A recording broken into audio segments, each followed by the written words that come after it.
बच्चों के साथ खेलते समय कई लोग उन्हें हवा में उछालने लगते हैं। बच्चे को जोर जोर से हवा में उछालना बहुत खतरनाक हो सकता है। दरअसल बच्चों की मांसपेशियां, हड्डी और गर्दन बहुत कमजोर होती हैं। ऐसे में उन्हें हवा में उछालने से कई गंभीर समस्याओं का खतरा रहता है। बच्चों को जोर जोर से हवा में उछालने की वजह से शेकन बेबी सिंड्रोम का खतरा भी रहता है। शेकन बेबी सिंड्रोम की वजह से बच्चे को जीवन भर की परेशानी का भी खतरा हो सकता है। आप भले ही बच्चे को दुलार करने के लिए हवा में उछाल रहे हैं, लेकिन इसी वजह से बच्चे को गर्दन और मस्तिष्क से जुड़ी परेशानियां हो सकती हैं। आइए जानते हैं इस वीडियो में डिटेल में कि शेकन बेबी सिंड्रोम आखिर क्या है। बच्चे को बहुत जोर से हवा में उछालने के कारण उनके दिमाग की कोशिकाओं पर गंभीर असर पड़ता है। इस वजह से उनके दिमाग की कोशिकाएं खराब हो जाती हैं और दिमाग में ऑक्सीजन की सप्लाई बंद हो जाती है। इसकी वजह से अंधापन, ब्रेन ब्लड क्लॉट, लकवा आदि का खतरा भी रहता है। हवा में बच्चे को जोर से उछालने के बाद होने वाली दिक्कत को ही शेकन बेबी सिंड्रोम कहते हैं।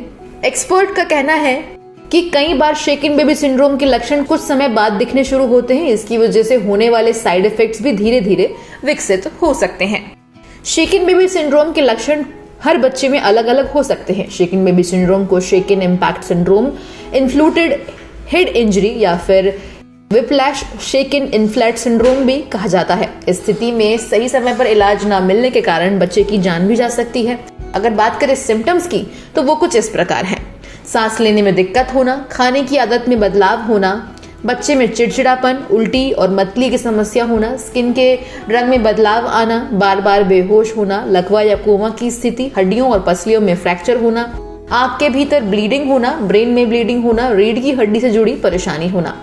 शेकन बेबी सिंड्रोम का खतरा बच्चों को जोर जोर से हवा में उछालने की वजह से रहता है। गंभीर रूप से इस समस्या से प्रभावित बच्चे की मृत्यु भी हो सकती है।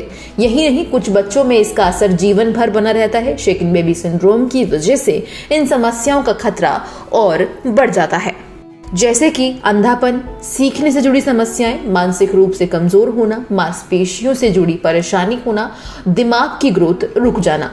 अब अगर बात करें बचाव की, तो इस स्थिति से बचने के लिए बच्चों को हवा में जोर जोर से उछालने से बचना चाहिए।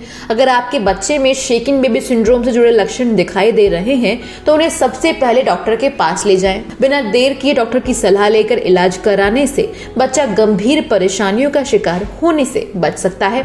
इस समस्या में इलाज में देरी होने पर बच्चे को जीवन भर की परेशानियों से जूझना पड़ सकता है।